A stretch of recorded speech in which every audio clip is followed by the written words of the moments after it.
Bible గ్రంథంలో నుండి కొరింథీయులు రాసిన 2వ పత్రిక 11వ అధ్యాయం. అపోస్తలుడైన పౌలు కొరింథీయులకు రాసిన 2వ పత్రిక 11వ అధ్యాయం 2-3 వచనాలు మనం చదువుకుందాం. దేవాసక్తితో మీ ఎడల ఆసక్తి కలిగి ఉన్నాను. ఎందుకనగా పవిత్రురాలైన కన్యకలుగా ఒక్కడే పురుషునికి అనగా క్రీస్తుకు సమర్పింపవలెనని మిమ్మల్ని ప్రధానము చేసింది. కానీ సర్పం తన కీర్తి చేత హవ్వను మోసపరిచినట్లు మీ మనస్సులను చెరపబడి క్రీస్తు ఎడల ఉన్న సరళత నుండి పవిత్రత నుండి ఎట్లయినను తొలగిపోవునేమో అని భయపడుచున్నాను. ఆమె చిన్న మాట ప్రార్థన చేసుకుందాం. ప్రేమ కలిగిన దేవా, పరిశుద్ధుడైన తండ్రి, ఈ యొక్క ఆదివారపు ఆరాధన దినాన మీ పరిశుద్ధ సన్నిధానంలో మందిరంలో మీ బిడ్డలమైన మేమంతా ఇంటిగా సమాజంగా కూడి మిమ్మల్ని స్తుతించి ఆరాధించడానికి మీరు మాకు ఇచ్చిన శ్రేష్టమైన సమయాన్ని బట్టి మీకు వందనాలు చెల్లిస్తున్నాం. అయినా ఈ ఆరాధనలో మీరు మాతో నడిపించినందుకు స్తోత్రాలు. అక్కడంత ఎంతవరకు ఆరాధనలో మీరు ఉన్నారు, మీ సన్నిధి తోడుగా వచ్చినందుకు స్తోత్రాలు.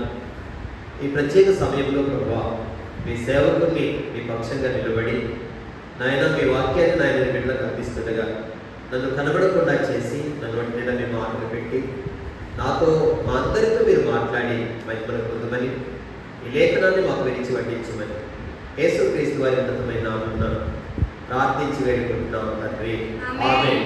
దేవుని బిడ్డలారా, ఇక్కడ చదువుకున్నటువంటి వాక్య భాగం నుండి కొద్దిసేపు మనం వర్తమానం విందాం.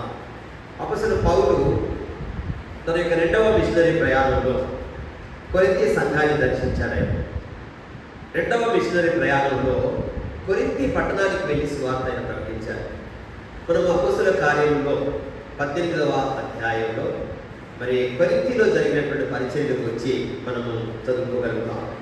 దేవుని బిడ్డలారా, అక్కడ క్లౌదియ చక్రవర్తి, అక్కడ ఆ 18వ అధ్యాయంలో ఆ క్లౌదియ చక్రవర్తి మరి యూదులందరూ కూడా రోమా విడిచిపెట్టి వెళ్ళిపోవాలని క్లౌదియ చక్రవర్తి ఆజ్ఞాపించినప్పుడు మరి ఇటలీ ప్రాంతంలో నుండి కొరింథులకు వచ్చి అక్కడ వారికి ఉన్నటువంటి నేరాలు కుట్టుకునేటువంటి వృత్తిని చేసుకుంటూ ఉన్నటువంటి ఒక కపుల్స్ ఉన్నారు, దంపతులు అక్కడ ఉన్నారు. ఎవరు వారు?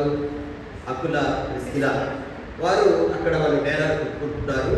అయితే పౌలు అదే వృత్తి కలిగిన వాడు కనుక వారితో కలిసి పని చేస్తూ వచ్చినారు. అక్కడ కొరింథీ పట్టణంలో పౌలు 1 సంవత్సరం 6 మాసాలు అక్కడ ఉండి ఆయన సేవ చేసినాడు. ఆ పట్టణం అంతా కూడా చాలా భయంకరమైన విగ్రహారాధనతో నిండిపోయినటువంటి పట్టణం. అక్కడ బాగా భయంకరమైనటువంటి మరి త్రాగుబోతనం ఉండేది, బాగా అడల్టరీ భయంకరమైనటువంటి వ్యభిచారం అక్కడ ఊళ్ళో ఉండేది. ఆ తర్వాత వారికి కక్షలు ఉండేవి, వాళ్ళ మధ్య కక్షలు, కార్పణ్యాలు, కోర్టు కేసు తగాదాలు ఉండేవి. ఇలాంటి భయంకరమైన పాపంతో నిండి ఉన్నటువంటి ఆ కొరింథీ పట్టణంలో పౌలు దేవుని యొక్క సువార్తను జరిగించారు. 18 మాసాలు అక్కడ ఉండి పరిచర్య చేశారు. ఈ పట్టణంలో నాకు బహుజనం ఉన్నది, నీవు భయపడకుండా ధైర్యంగా మాట్లాడు అని దేవుడు పౌలుతో మాట్లాడినప్పుడు ఆ దర్శనాన్ని ఆయన చూచి ధైర్యంగా దేవుడు వాక్యం ప్రకటించడం చేసినాడు. అక్కడ మరి సువార్త ప్రకటించగా ఒక మంచి సంఘం కట్టబడింది. వారికి దేవుని బిడ్డలారా మరి ఉత్తరం రాసుకున్నాడు పౌలు. నిజంగా పౌలు రాసిన 14 పత్రికల్లో ఫిలిప్పీ పత్రికను ఆనంద పత్రిక అని పిలుస్తారు. ఫిలిప్పీల ద్వారా ఆయనకి ఎంతో సంతోషం కలిగింది.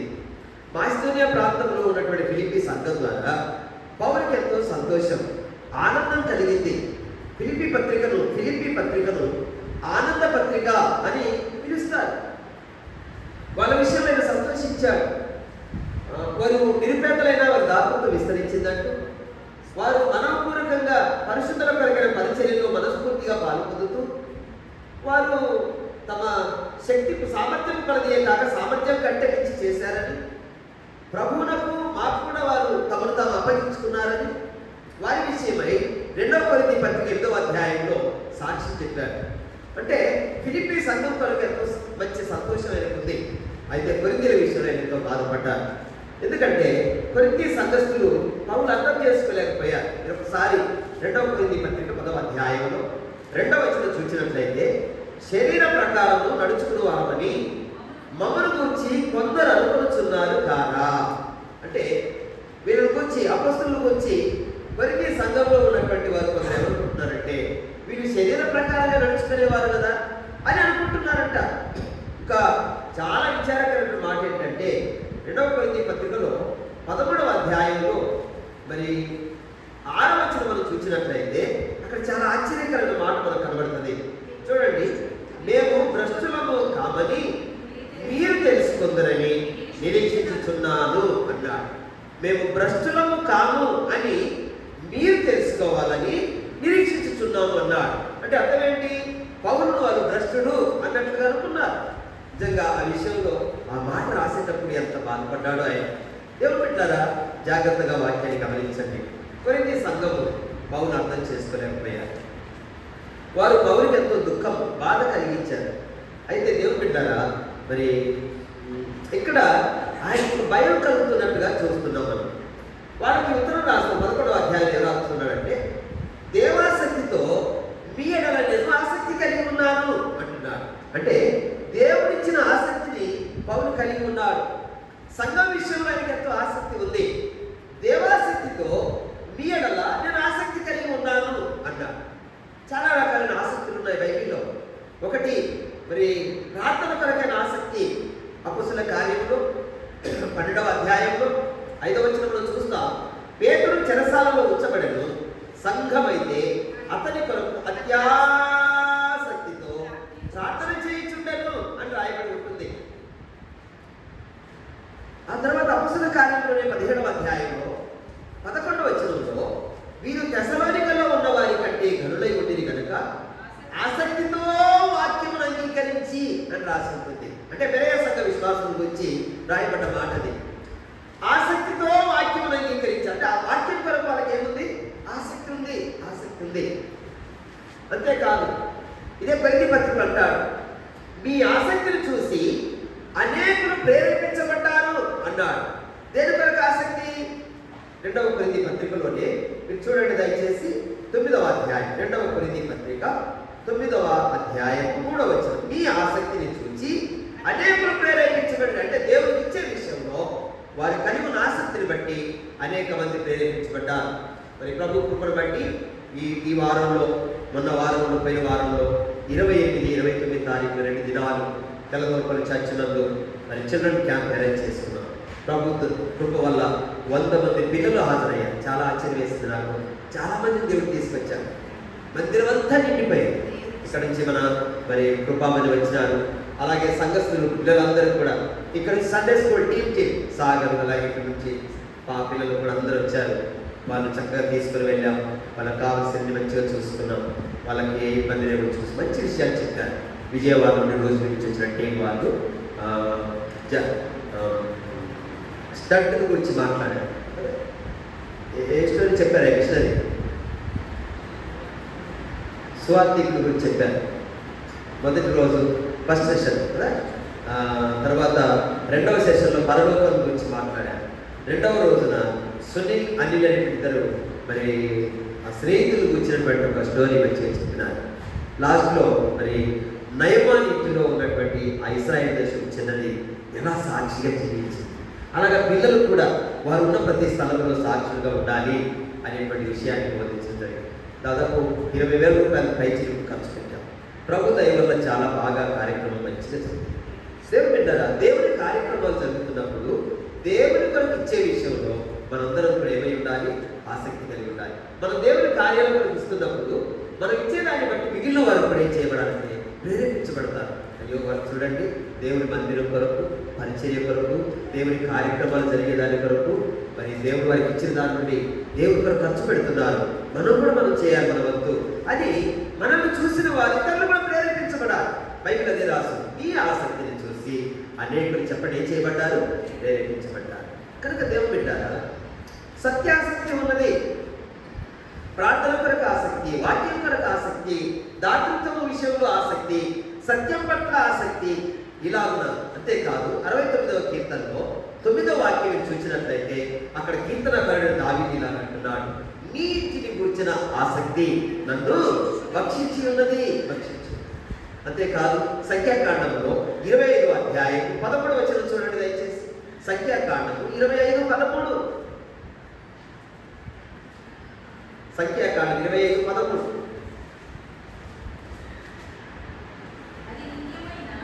అది నిత్యమైన యాజక నిబంధనగా అతనికి అతని సంతానములకు కలిగి ఉండును.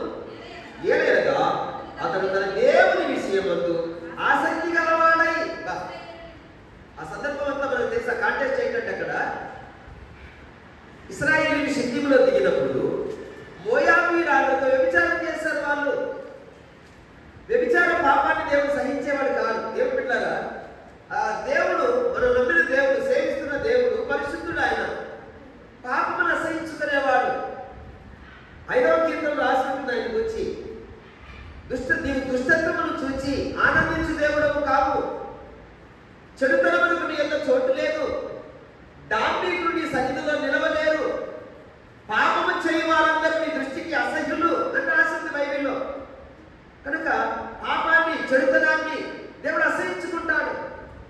దేవుడు బిడ్డలారా, మోయాబీయులతో ఇశ్రాయేలు వ్యభిచారం చేసిన కారణాన్ని బట్టి దేవుడు వారికి తెగులు పంపించాడు. ఇశ్రాయేలు అధిపతులతో చెప్పాడు, మోషేకు చెప్పాడు, వారి అధిపతులందరినీ బాగు చేయను, ఎవరైతే పాపం చేసినారో వారందరినీ సూర్యునికి ఎదురుగా ఉరిదీయమని చెప్పాడు. దేవుడు ఒక తెగులు పంపించాడు వాళ్ళ మీదకి. ఆ తెగులు వచ్చి 24,000 మందిని చంపేశాడు.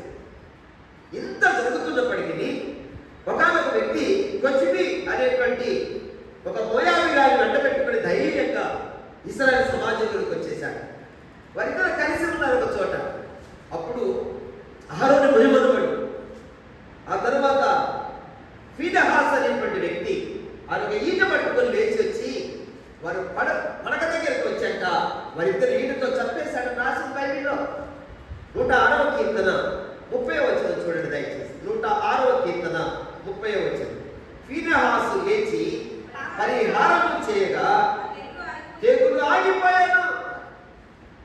కనుక దేవుడు పెట్టారా, ఫీనెహాసు దేన్ని బట్టి చేశాడు అంటే దేవుని వాక్యం రాస్తుంది, నేను ఇశ్రాయేలు సమాజంలో ఏదైతే ఓరవలేకపోయానో ఫీనెహాసు దాన్ని కూడా ఓరవలేకపోయాను. కనుక ఫీనెహాసు చేసినటువంటిది అది తరతరములకు నిత్యమైన నిబంధనగా నాకు ఉంటుందని దేవుడు మాట్లాడుతూ వచ్చినాడు. అంటే పాపాన్ని అసహించుకున్నాడు ఫీనెహాసు. ఆ చెడుతనాన్ని ఇశ్రాయేలు సమాజంలో నుండి కొట్టివేయబడాలని కోరుకున్నాడు ఫీనెహాసు. దేన్ని బట్టి దాన్ని చేశాడు? ఆసక్తితో చేశాడు. ఇక్కడ పౌలు అంటున్నాడు, దేవాసక్తితో, అంటే దేవుడే నాకు ఇచ్చిన ఆసక్తితో మీ ఎడల ఆసక్తి కలిగి ఉన్నాను నేను. ఎందుకనగా చూడండి, అక్కడ పవిత్రురాలైనటువంటి కన్యకనగా ఒకడే పురుషునికి అనగా క్రీస్తులకు సమర్పించవలనని నేను మిమ్మల్ని ప్రధానము చేసి తిని అన్నాడు. దేవుని స్తోత్రం, హల్లెలూయా. ఎలాంటి కన్యకనగా? పవిత్రురాలైన కన్యకను. కన్యక ఇంగ్లీష్లో వర్జిన్ అంటారు. కన్యక అంటే అర్థం ఏంటంటే పురుషుని ఎరగనిటువంటిది. రిబ్కాను గురించి రాసి ఉంది, ఆమె కన్యక, మిక్కిలి చక్కనిది, ఏ పురుషుడు ఆమెను కూడలేదు అని రాసి.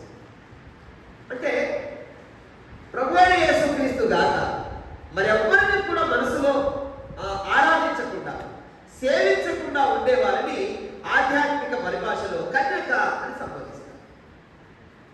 ఇక్కడ చూసినట్లయితే పవిత్రురాలైన కన్యకలుగా, ఏమండి, పవిత్రురాలైన కన్యక. ఇప్పుడు సంఘంలో అందరికీ వివాహం చేసుకుని పిల్లలు కన్నోళ్ళు ఉంటారు. కన్యక అని ఎందుకు వాడాడంటే ప్రభువైన యేసుక్రీస్తును గాక మరి ఎవరిని కూడా మరి సేవించకుండా, ఆరాధించకుండా, మనసులోనైనా పరాయి ఏ వేటిని కూడా, ఏ దేవతలను కూడా, ఏటిని కూడా ఆరాధించకుండా ఉండడాన్ని కన్యక పవిత్రురాలైన కన్యకనగా ఒక్కడే పురుషునికి అనగా క్రీస్తులకు సమర్పించవలని మిమ్మల్ని ఏం చేసినాను? ప్రదానం చేశాను. బైబిల్లో లూకా సువార్త 1వ అధ్యాయంలో 6వ నెలలో మరి గలిలయలోని నజరేతు అనే ఊరిలో దావీదు వంశమందు పుట్టినటువంటి యోసేపు అనేటువంటి ఒక వ్యక్తి ఉన్నాడు. ఆయనకు ప్రధానము చేయబడిన కన్య అయినటువంటి మరియా అన్నారు. యోసేపునకు మరియా చేయబడింది ప్రధానం. మీరు హోషేయ గ్రంథంలో 2వ అధ్యాయం 19వ వచనం చూడండి దయచేసి. హోషేయ గ్రంథం 2వ అధ్యాయం 19, 20 వచనాలు చదువుతున్నాం. నీవు నిత్యము నాకు ఉండునట్లు నేను నీతిని బట్టి తీర్పు తీర్చడం వలనను దయా దాక్షిణ్యమును చూపటం వలనను నిన్ను ప్రధానం చేసుకుందును. నీవు యెహోవాను ఎరుగునట్లు నేను నమ్మకమును బట్టి నిన్ను ప్రధానము చేసుకుందును. దేవునికి అందరూ స్తోత్రం చెప్పండి. హల్లెలూయా. దేవుడు మనల్ని ప్రదానం చేస్తున్నాడు. ఆయన అంటున్న మాట హోషేయ గ్రంథంలో పుస్తకము బెయేరి కుమారుడైనటువంటి హోషేయ అనేటువంటి వ్యక్తి ఉన్నాడు. ఆయన లైఫ్ స్టోరీ ఇశ్రాయేళ్ల మధ్య ప్రవచన పరిచయం జరిగించమన్నాడు దేవుడు.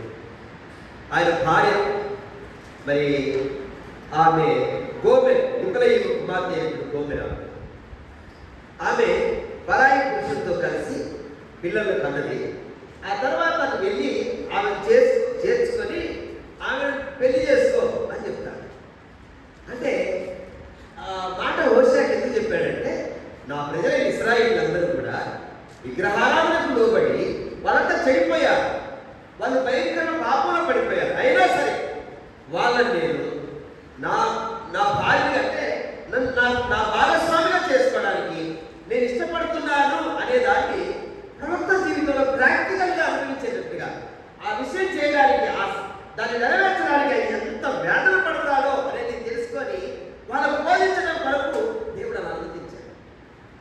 అక్కడ చూడండి, ఇశ్రాయేలు దేవుడికి విరోధంగా పాపం చేసి భయంకరంగా చెడిపోయినటువంటి ఆ ప్రజలు, భయంకర విగ్రహారాధనకు పాల్పడినటువంటి ఆ ప్రజలతో దేవుడు అంటున్న మాట, నీవు నిత్యము నాకు ఉండునట్లుగా నేను నీతిని బట్టి తీర్పు తీర్చడం వల్ల దయాదాక్షిణ్యము చూపటం వల్ల నిన్ను ప్రధానం చేసి, అంతేకాదు నీవు యెహోవాను ఎరుగునట్టు నేను నమ్మకమును బట్టి నేను ఏం చేసుకుంటాను కదా.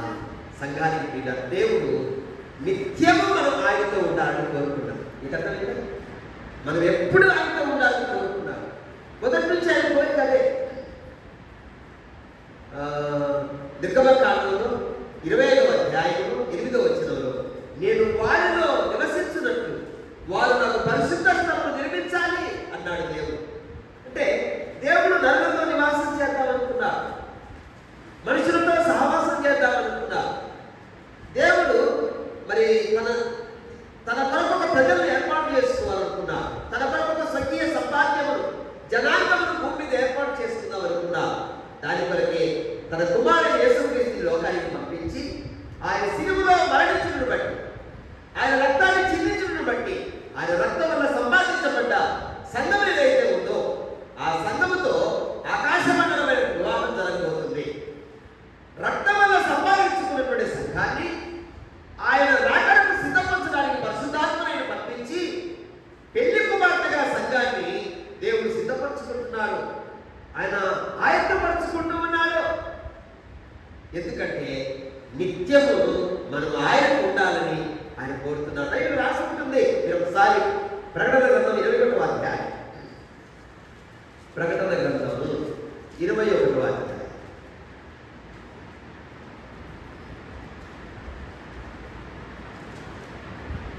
ప్రకటన గ్రంథం 21వ అధ్యాయం 3వ వాక్యం. అప్పుడు ఇదిగో దేవుని నివాసం మనుషులతో కూడా ఉన్నది, ఆయన వారితో కాపురముండును, వారు ఆయన ప్రజలై ఉండును, దేవుడు తానే వారి దేవుడై ఉండి వారికి తోడై ఉండును. హల్లెలూయా. వారితో కాపురముండును అనేటువంటి మాటకు శరీర సంబంధమైన అర్థం కాదు, కానీ దేవుడు మనతో ఎప్పుడు కలిసి ఉంటాడు. ఆయనతో మనం మనమేకమైపోతాం. ఆయన శిరస్సు మన శరీరం. శిరస్సు శరీరాన్ని విడదీయలేనటువంటి బంధం. సంఘం ఆయన శరీరం. బైబిల్ రాసి ఎఫెసీ పత్రికలో 1వ అధ్యాయం 23వ వచనంలో ఆ సంఘం ఆయన శరీరము సమస్తమును పూర్తిగా నింపుచున్న వారి సంపూర్ణత అయి ఉన్నది అంటారు. అంటే సంఘము లేకుండా యేసయ్య కూడా యేసయ్య సంపూర్ణుడు కాలేడు. మీకు అర్థమవుతుందండి? సంపూర్ణుడు కావాలంటే తప్పకుండా సంఘము ఉండాలి. ఒక తలకాయ మాత్రమే ఉంటే శరీరం లేకపోతే ఉపయోగం ఉంటుంది.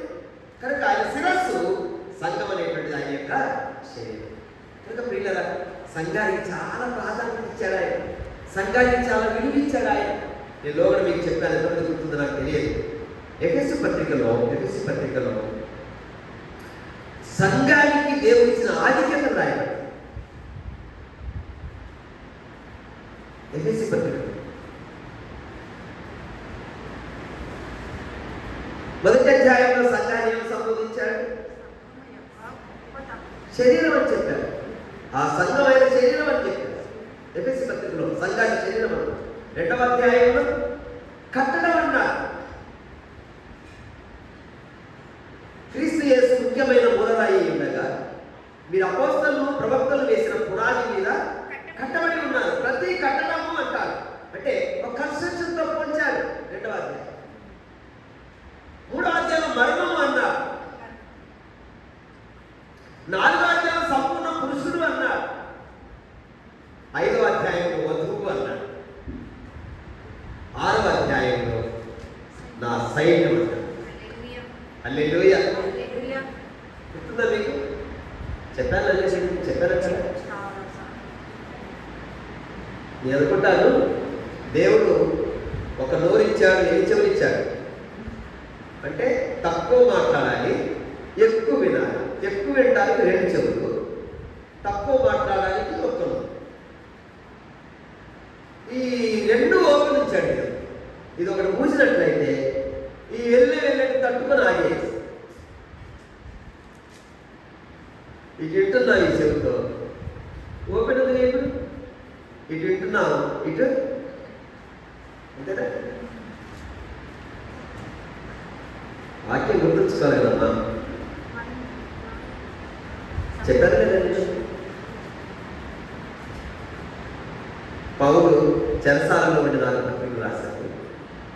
ఎఫెసీ పత్రిక, ఫిలిప్పీ పత్రిక, కొలస్సీ పత్రిక, ఫిలిప్పీ. అంతేనా?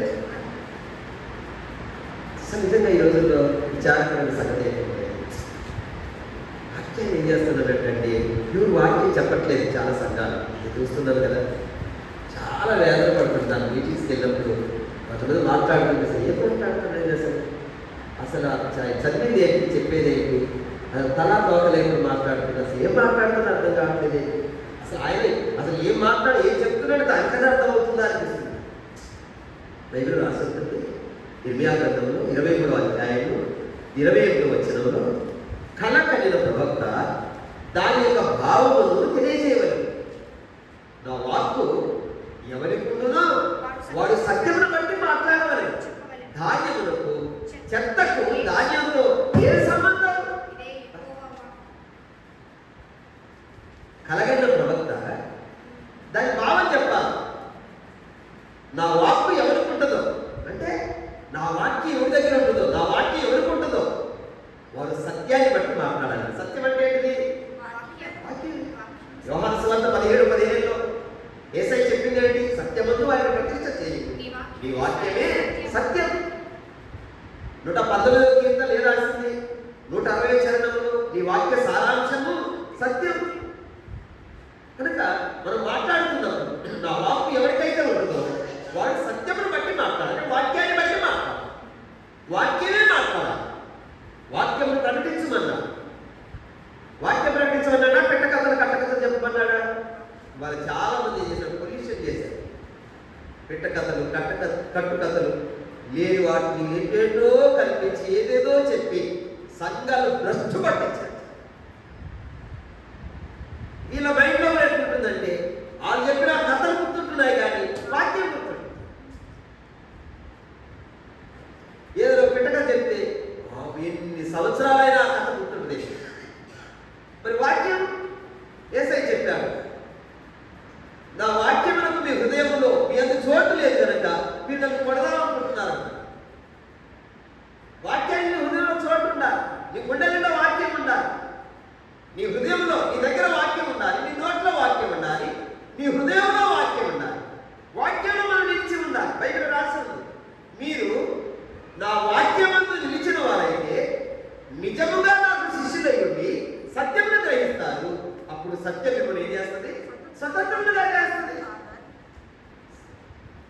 వాక్యం రావాలి మనకి. యోహాను గురించి బైబిల్ రాసింది లూకా సువార్త 3వ అధ్యాయంలో తిబెరియు కైసరు ఏలుబడిలో 15వ సంవత్సరం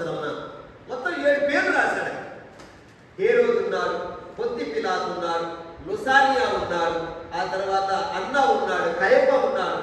వీళ్ళందరూ 7 పేర్లు రాసి వీళ్ళందరినీ దాటుకుని అరణ్యంలో ఉన్న యోహాను దగ్గరికి దేవుని వాక్యం వచ్చిందన్న. హల్లెలూయా. వాక్యం ఎక్కడికి వెళ్ళింది? అడవిలోకి వెళ్ళింది. ఈ మేధావులను దాటుకొని వాక్యం అడవిలోనికి యోహాను దగ్గరికి వెళ్ళింది. అలా వాక్యం మన దగ్గరికి రావాలి. ఆదికాండం 15వ అధ్యాయం వచ్చినంలో అబ్రహాము దగ్గరికి యెహోవా వాక్యము అబ్రహాము వద్దకు వచ్చాడు. వాక్యం ఎవరి దగ్గరికి వచ్చింది? అబ్రహాము. యోహాను సువార్త 10వ అధ్యాయం మనం చూస్తాం. దేవుని వాక్యము ఎవరికి వచ్చానో వారు దైవమును అని సంబోధించారు. వాక్యం రావాలి, మనకి వాక్యం రావాలి, వాక్యంతో నింపబడాలి. మనకి పరిశీలన 3వ అధ్యాయం 16వ వచనం చెప్తాడు, సమస్త విధములైన జ్ఞానముతో క్రీస్తు వాక్యం మీ హృదయం సమృద్ధిగా నివసింపనీయండి.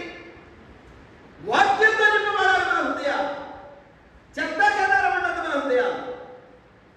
ధాన్యానికి చెత్తతో ఏ సంబంధం? చెత్త చెత్త చెత్త వేస్ట్, ధాన్యం అవసరం.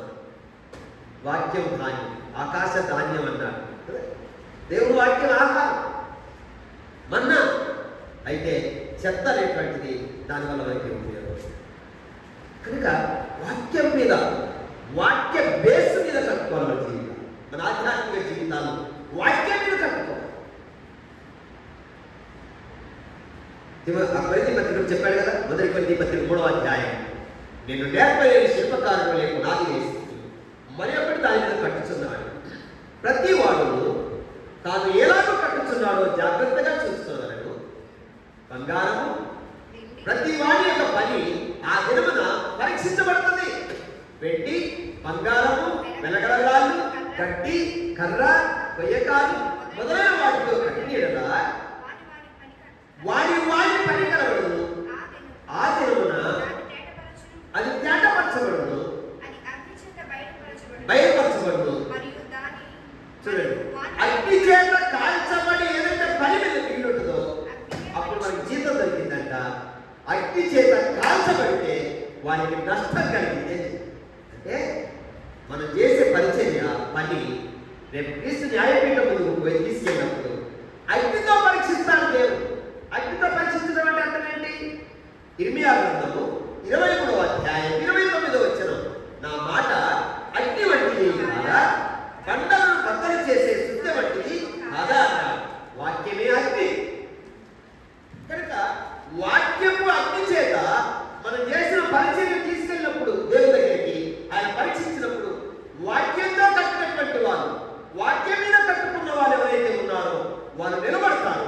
మిగిలినంత కాలిపోతారు, తగలబడిపోతారు మొత్తం. ఆ రోజున ఆ తగలబడిపోయినప్పుడు ఆ పరిచర్య మనకి నష్టం కలిగిందట. అయితే తన మట్టుకు తను రక్షించబడతాడు. ఎట్లాగంటే అగ్నిలో నుండి బయటపడ్డట్టు బతుకుతాడు. దేవుడు బిడ్డారా, ఇది ఎలా కట్టబడుతుందో ఒకసారి ఆలోచించు.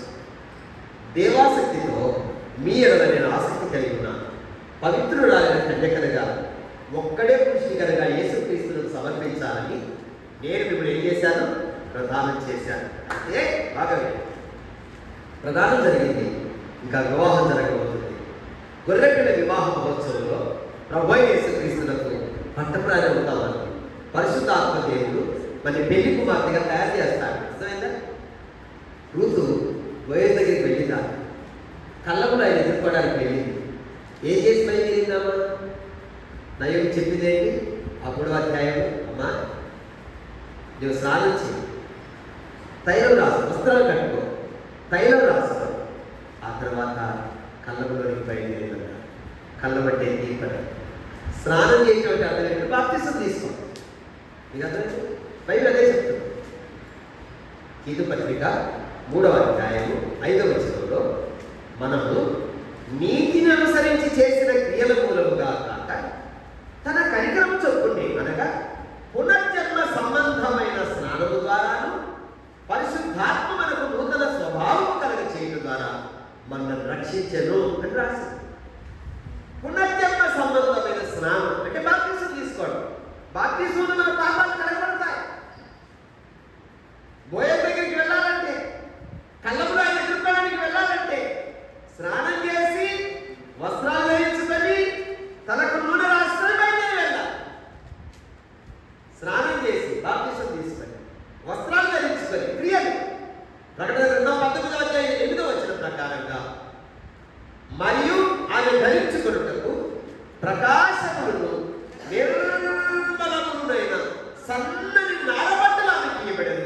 అవి పరిశుద్ధుల నీతి క్రియలు అన్నాడు.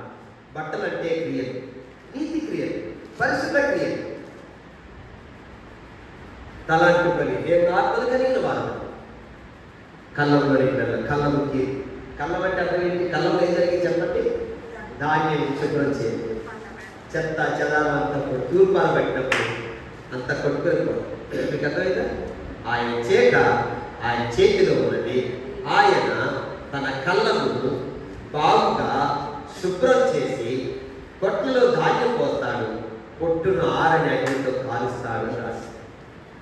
అక్కడ వేడి జరిగింది అనమాట, సెపరేషన్ జరిగింది. ధాన్యం పొట్టు వేరు చేయాలి. కనుక ప్రియులారా, ప్రదానం చేయబడింది సంఘానికి. పెళ్లి జరగబోతుంది. ఈ లోకంలో సర్పం తన కుయుక్తి చేత హవ్వను మోసం చేసినట్లు మీ మనసును జరపబడే కాదు. సాతానంట ఏం చేశారంట? హవ్వను మోసం చేశారు. మొదట హవ్వ మోసపరచబడింది కానీ స్త్రీ మోసంలో పడ్డది. ఆదాము మోసపరచబడలేదు. సాతానుకు తెలుసు ఎవరి దగ్గరికి వెళ్తే తన పని జరిగిందో తెలుసు. అందుకే ఏదైనాలో స్త్రీ దగ్గరికి వచ్చాడు. ఇది నిజమా? ఈ తోట వృక్ష ఫలములలో దేనిని తినవద్దని దేవుడు మీతో చెప్పినాడా? ఇది నిజమా? అనుమానం. చూడండి, సాతాను ఒక వ్యక్తిని పాపంలో పడేయడానికి ముందు అనుమానం పుట్టిస్తాడు. పాస్టర్ గారు మంచోడేనంటావా?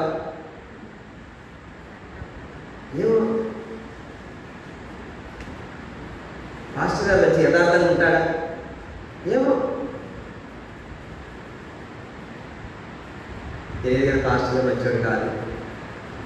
ఏదో మీ కళంతో కనబెట్టేటప్పుడు అక్కడ ఉంటాడు కానీ ఏదో వాక్యం చెప్తాడు కదని ఆయన అసలు మంచోడు కాదు. ఎవడో చెప్పాడు అనుకోండి, ఆకాశనామం దాన్ని నమ్ము.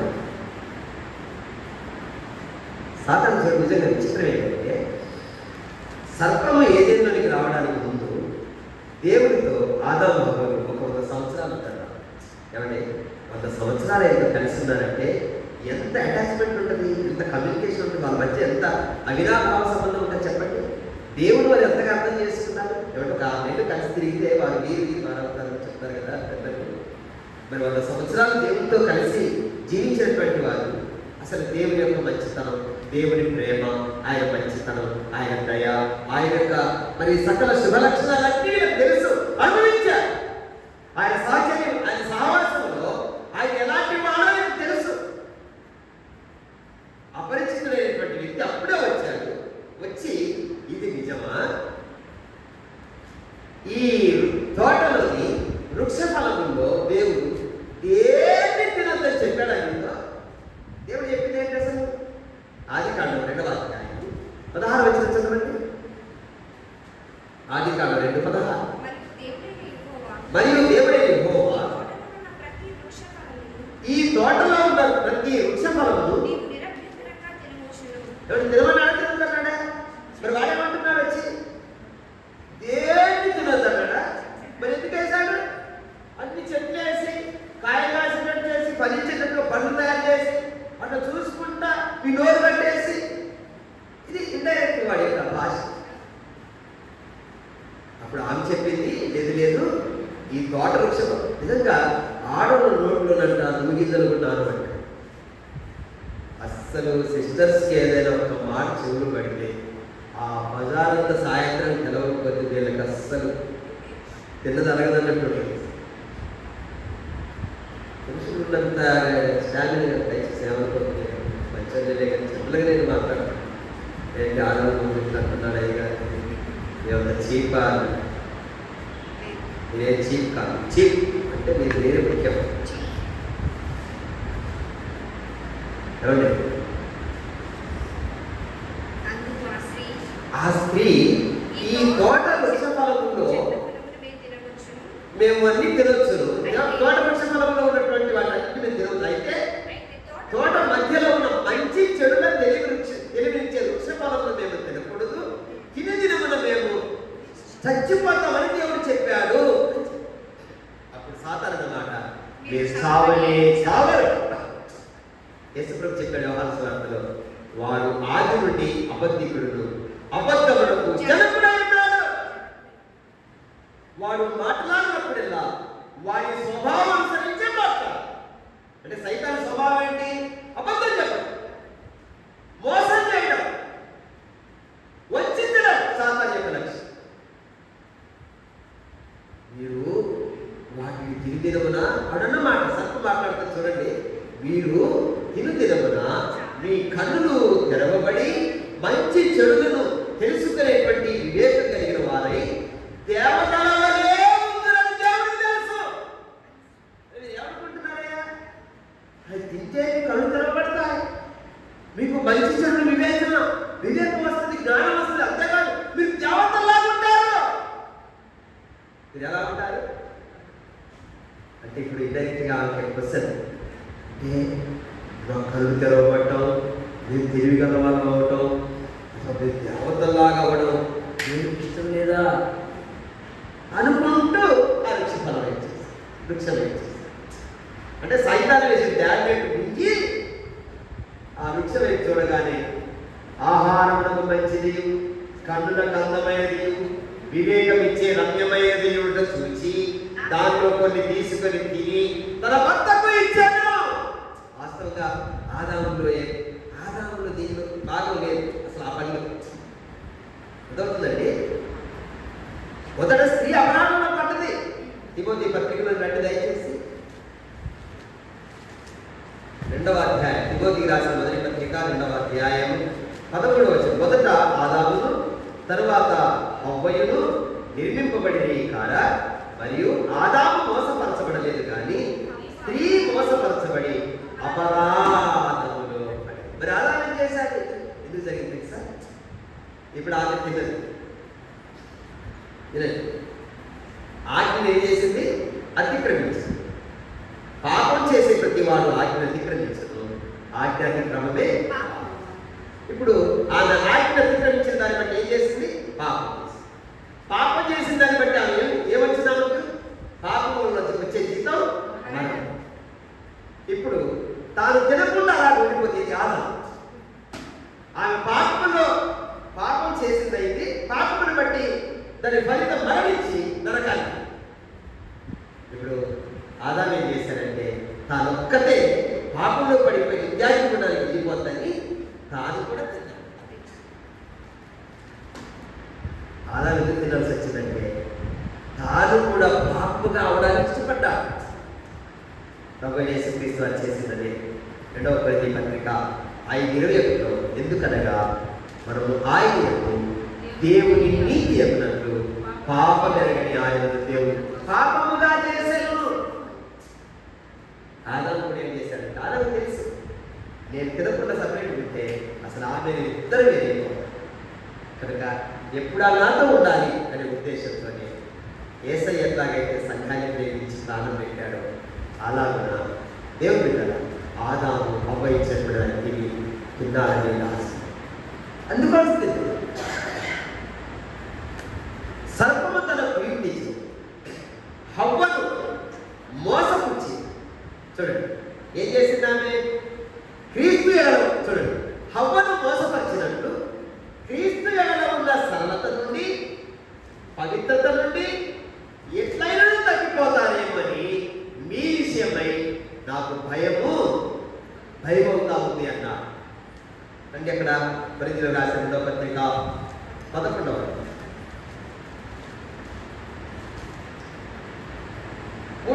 సర్పము తన కీర్తి చేత హవ్వను మోసపరిచినట్లు మీ మనసును చెరపబడి, మనసును చెరపబడి.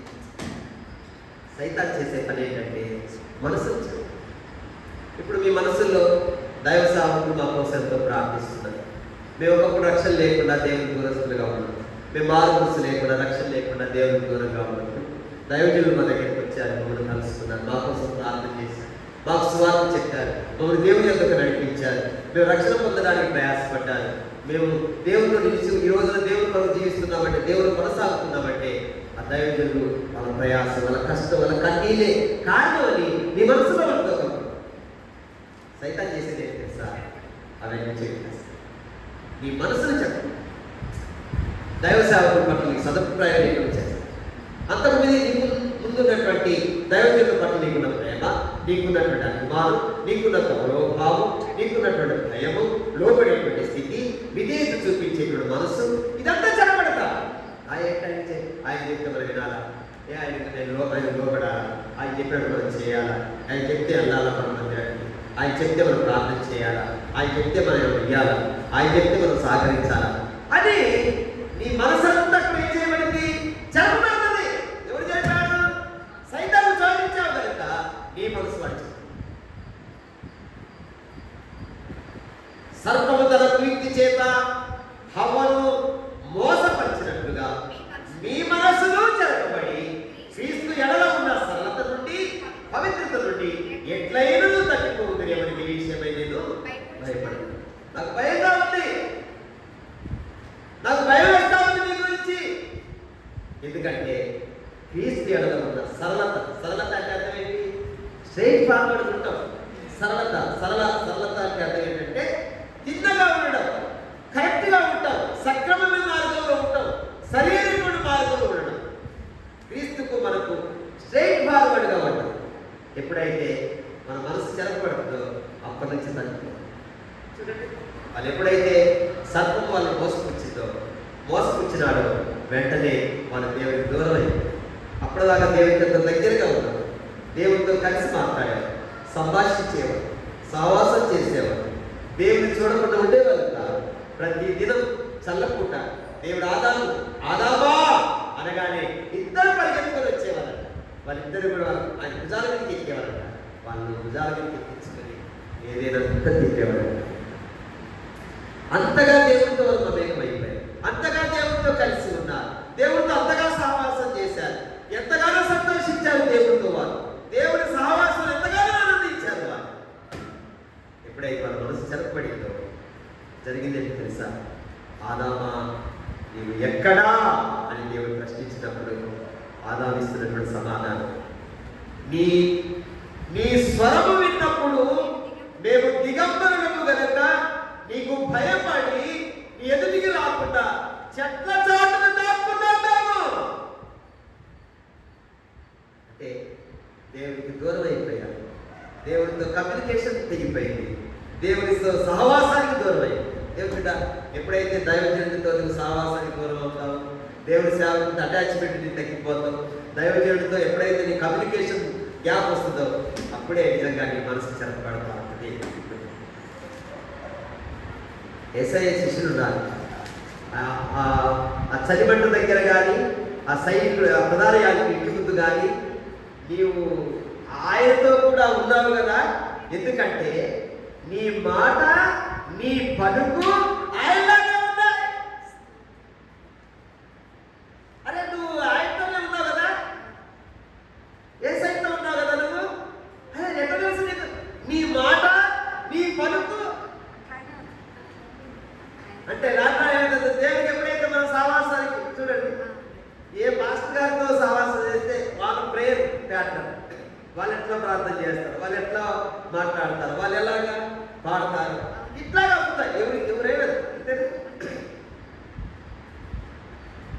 కొంతమంది అట్లా నేర్చుకో. మాస్టర్ గారు చెప్పేది ఒకటి మీరు చేసేది ఇట్లా చేయాలి, రివర్స్ లేదు. దేవుడి బిడ్డ, నీ మనసు ఎలా ఉందో ఒకసారి ఆలోచించు. చెరపబడుతుందా? కరెక్ట్ ఉందా? నీ మనసులు చెరపబడతాయి. క్రీస్తు యేసులో ఉన్న సరళత నుండి, పవిత్రత, పరిశుద్ధత, దాని నుండి ఎట్లయినా తొలగిపోతారేమో అని ఈ విషయం నేను భయపడతా ఉన్నాను అని పౌలు వారు. ఎందుకంటే మనకు ప్రదానం చేశాడు, పెళ్లి కొరకు సిద్ధపరుస్తున్న వాక్యంతో ఉదక స్నానం చేయించి వాళ్ళందరినీ శుభ్రం చేసి ప్రభు అయిన యేసుక్రీస్తు ముందు నిలబెడదామని ఆయన ఆలోచన. ఎందుకంటే కొలస్సీ పత్రిక 1:28 వచ్చిన ప్రకారం ప్రతి మనుషుని క్రీస్తునందు సంపూర్ణుడిగా చేసి ఆయన ఎదుట నిలవబెట్టవాలని సమస్త విధములైన జ్ఞానముతో క్రీస్తు వాక్యమును మీకు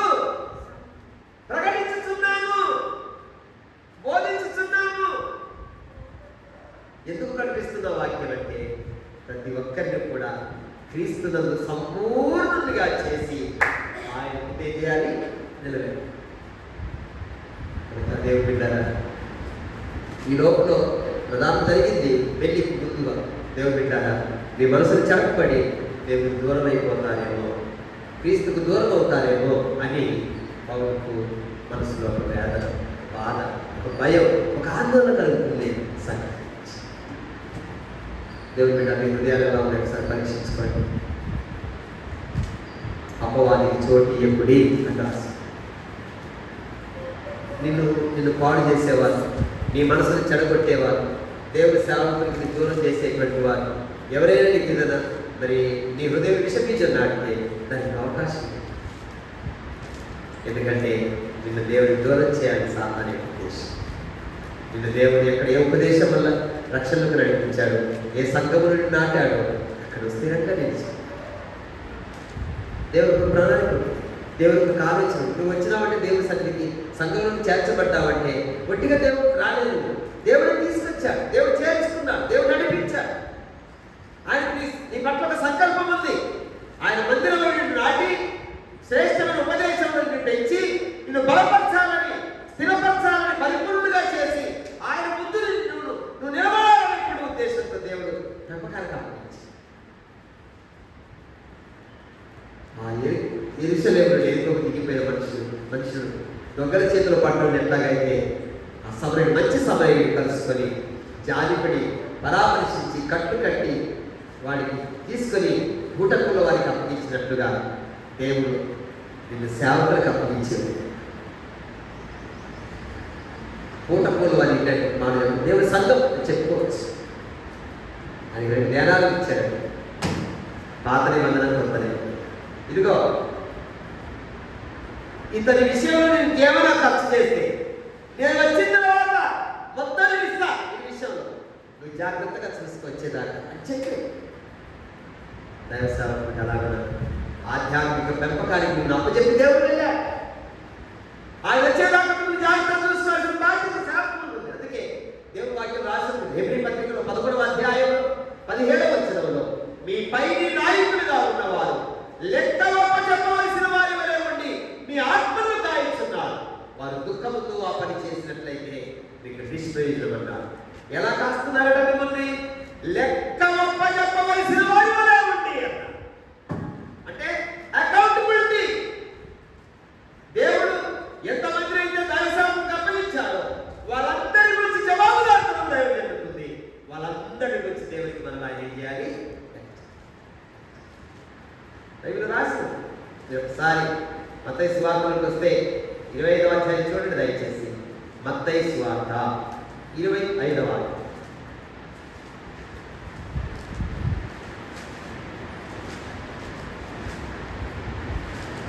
19వ వచనం. బహుకాలమైన తర్వాత ఆ దాసుల యజమానుడు వచ్చి వారి యొక్క లెక్క చూస్తున్నాడు. ఏమండి, 2 లెక్కలు ఉంటాయి, 2 విధాలు. 2 లెక్కలు అంటే నేను ఈ మ్యాథమెటిక్స్ గురించి మాట్లాడలేదు. 2 2 4, 2 3 6, 2 4 8, 2 5 10, 2 6 12. ఈ లెక్క ఎక్కాలి కదా, అది చెప్పట్లేదు. ఒకటి నీ లెక్క చెప్పుకోవాలి, రెండవది నా లెక్క చెప్పుకోవాలి. బాగా బైబిల్ రాసిందంటే మత్తయి సువార్త 12వ అధ్యాయం 36వ వచనంలో, మనుషులు పలుకు వ్యర్థమైన ప్రతి మాటను గురించి విమర్శ దినమున దేవునికి లెక్క గొప్ప చెప్పవలసి ఉన్నది. అంటే నువ్వు మాట్లాడే వ్యర్థమైన ప్రతి మాటను గురించి దేవునికి ఏం చెప్పాలి? నువ్వు లెక్క. రోమిలకు రాసిన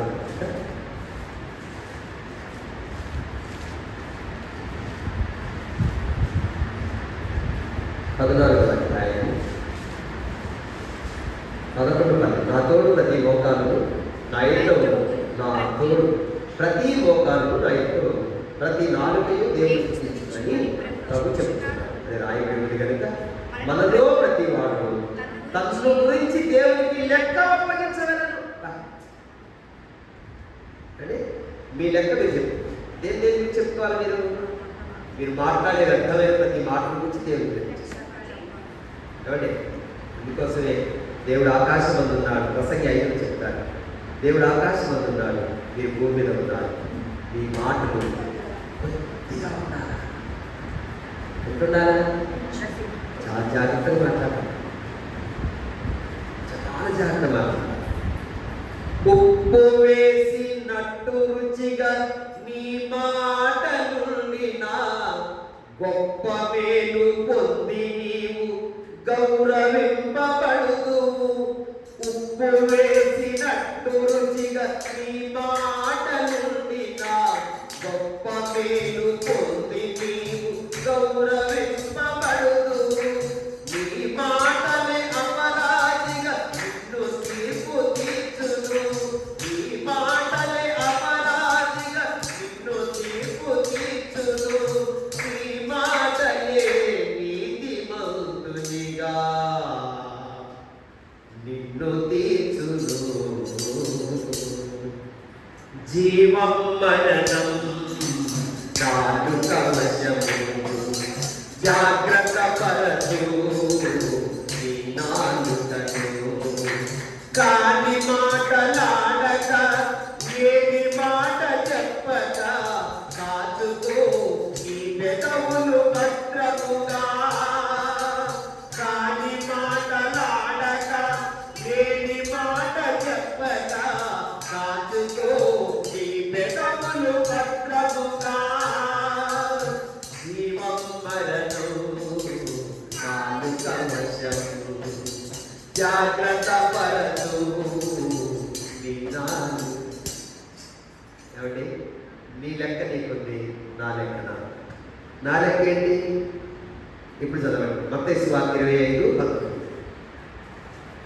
యజమానులు ఏం చేశారు? చదవండి. 25:19 తెలుసుకోమ్మా. బహుకాలమైన తర్వాత ఆ దాసుల యజమానుడు వచ్చి వారి యొక్క ఏం చూసుకుంటాడు? ఎవరి దగ్గర? దాసుల దగ్గర. ఎవరు? యజమానుడు. యజమానుడు ఎవరు? తిమోతి పత్రికలో రాసింది, గొప్ప ఇంటిలో వెండి పాత్రలు, బంగారు పాత్రలు, కర్ర పాత్రలు, మట్టి పాత్రలు, ఘనతకు కొన్ని, ఘనహీనతకు కొన్ని, వాటిలో చేరగా ప్రత్యేకముగా పవిత్రముగా ఉన్ననాడు యజమానుడు వాడుకున్నట్టు అర్హమైన పాత్రగా ఉంటాడు. యజమాను ఎవరు? మన యజమానుడు ఎవరు? యేసయ్య. ఏమండి? ఇప్పుడు ఆయన దాసులు ఎవరు? సార్ ఆయన ఏర్పరచుకున్న పనివాడు. దేవుడు చాలా మంది పిలవలేదండి. మనం అనుకుంటాం అందరినీ దేవుడు ఏర్పరచుకున్నాడు అనుకుంటాం. అంటే ఏదో అక్కడ వచ్చారు కొంతమంది, ఏదో వాళ్ళు వాళ్ళు వాళ్ళు వేరే వాళ్ళ ఫోటోలు పెట్టుకొని వీళ్ళు ఫేమ్ అయ్యారు. అర్థమవుతుందా? ఇల్లు బట్టి ఏమి కాదు, కొంతమంది ఫోటోలు పెట్టుకొని వాళ్ళని బట్టి వీళ్ళంతా కూడా ఫేమ్ అయ్యారు. దేవుడు బిడ్డలారా జాగ్రత్తగా వాక్యం గమనించండి. దైవ సేవకుడు తనకు దేవుడు అప్పగించిన వాళ్ళందరికీ చెప్పేటువంటి వాడిగా ఉంటాడు. అందుకోసమే హెబ్రీ పత్రిక 13:15 మీ పైని నాయకులుగా ఉన్నవారు లెక్క ఒప్ప చెప్పవలసిన వారి వలె ఉండి మీ ఆత్మను కాస్తా ఉన్నారు. ఎలా ఉన్నారు? లెక్క ఒప్ప చెప్పవలసిన వారి వలె ఉండి మీ ఆత్మను కాస్తా. కనుక నీ ఆత్మల కాపరి నీ కోసం ఎంతో ప్రార్థించే దైవజనుడు. నువ్వు లోకంలో కలిసిపోతాయో, పాపంలో పడిపోతావు, దేవుడికి దూరం అయిపోతావు, దేవుడి సన్నిధిని విడిచిపెడతాను, దేవుడి మందిరానికి దూరం అవుతానని దైవ సేవకు ఎప్పుడు బాధ, వేదన, దుఃఖం ఉంటుంది. ఎందుకంటే నువ్వు రాకపోతే ఏదో కారణం లేదు, ఆగిపోతాను, లేకపోతే ఇచ్చేది ఆగిపోతుంది. అది అదిగా దాని గురించి నీ ఆత్మ దర్శించిపోతే నువ్వు నరకానికి వెళ్ళిపోతావు. ఇది ప్రదానం చేశాను, నీకు ప్రదానం చేశాను, పెళ్లి కొరకు నీకు తీసుకెళ్ళాను. ఆ రోజు నువ్వు తయారు చేసి అదిగో ఆ ముందు నిలబెడితే హేగే చూడండి, హేగే శూషన్ కోట్నందు హేగే వశములకు అప్పగించబడ్డ కన్యకలు 12 నెలలు 6 మాసములు గంధవర్గములతో 6 మాసములు గోపర స్థైలంతో పరిమళ క్రియలన్నీ కూడా పూర్తి చేసి వాళ్ళని తీసుకెళ్ళి రాజు. అలాగే దైవ సేవకుడికి దేవుడు అప్పగించిన వారందరినీ కూడా దేవుడు వాక్యం చేత శుభ్రం చేసి, వాక్య ఉదకంతో కడిగి శుభ్రం చేసి వీళ్ళందరినీ కూడా తయారు చేసి ప్రభువుని నిలబెడితే అప్పుడు అంటాడు, అలా నా నమ్మకమైన మంచి దాసుడా.